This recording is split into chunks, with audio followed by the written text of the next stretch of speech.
दिनैनि जेनाखि गाहाय थांखि बेखौथ' जोंनि मानगोनां प्रेसिडेन्टआ बुंलांखाबाय आरो लोगोसे जिहेतु बे जइन्ट प्रेस मिट बेवहाय आं बेखौल' बुंनो गोसो मानोना मैया जों ससियेल मिडियायाव नुदों गजेन हाज'वारि बिथाङा माखासे जिनाखि बुंथावै बाथ्रा बेखौ बुंदों बेखौ जोङो दुखु मोनदों मानोना जों इउटिउबआ अल बड' एक्स भलन्टियार फर्सखौ सापर्ट खालामनायनि मेन उद्देश्यआनो जाहैबाय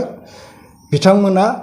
बड'लेण्ड डिमान्ड खालामफिननो बे संगठनखौहाय दाफिननाय जादों दा बेखौहाय बड'लेण्ड डिमान्ड खालामग्रा ग्रुप हिसाबैहाय जोंबो बे इउटिउबआ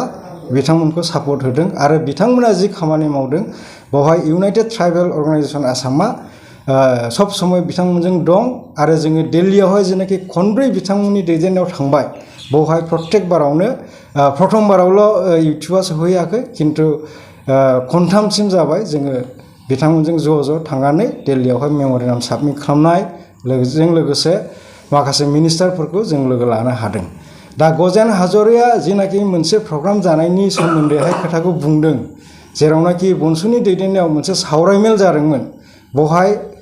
एक्स भलन्टियार फर्सखौ लिंहराखै होननाया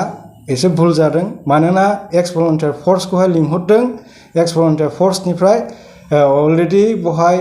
भाइस प्रेसिडेन्टआनो बेवहाय जइन जादों दा आं बिखौहाय बारा बुंनो थांले मानोना आंबो अल बड' एक्स भलन्टियार फर्सनि नङा नाथाय बिथाङानो जि खोथाखौ बुंदों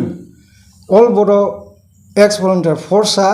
दाबो बड'लेण्ड बिनायनि सोमोन्दै रायलायाखै होननानै गावनि स्टेटमेन्टआव होदों बियो अति दुर्भाग्यजनक ओमफ्राय बियो एकदम नंखाय बाथ्रा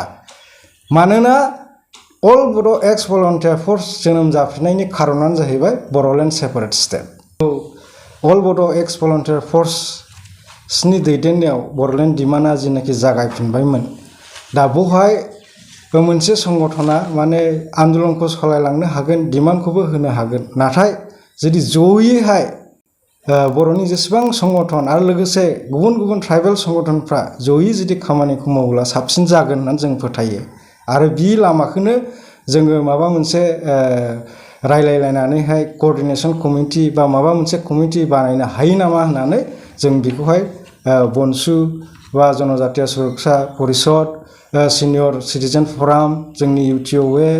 आरो लोगोसे जोंनि बे अल बड' एक्स भलन्टियार फर्स गासैजों जों जिरायनानै रायलायनानै मोनसे आमब्रेलानि आन्दारावहाय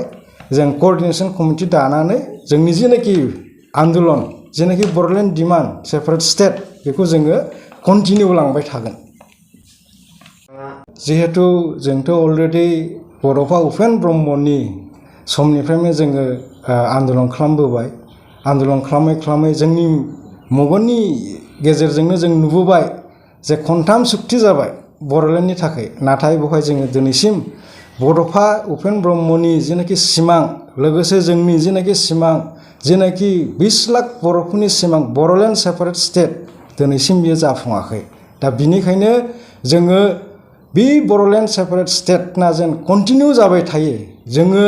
हागौमानि जोङो बे संसाराव थाजासिम जोङो जुजिलांगोन नाथाय जोङो जुदिबो मोनाबाबो बे जिनाखि बड'लेण्ड सेपारेट स्टेटनि स्पिरिट बियो जेन इयं जेनेरेसनाव थायो जेन जोंखौहाय इन्सपायार लानानैहाय बिथांमोनाबो जों गैयाब्लाबो सानसे समाव बड'लेण्ड सेपारेट स्टेटखौहाय माने डिमान्ड खालामनो हायो आरो मोननो हायो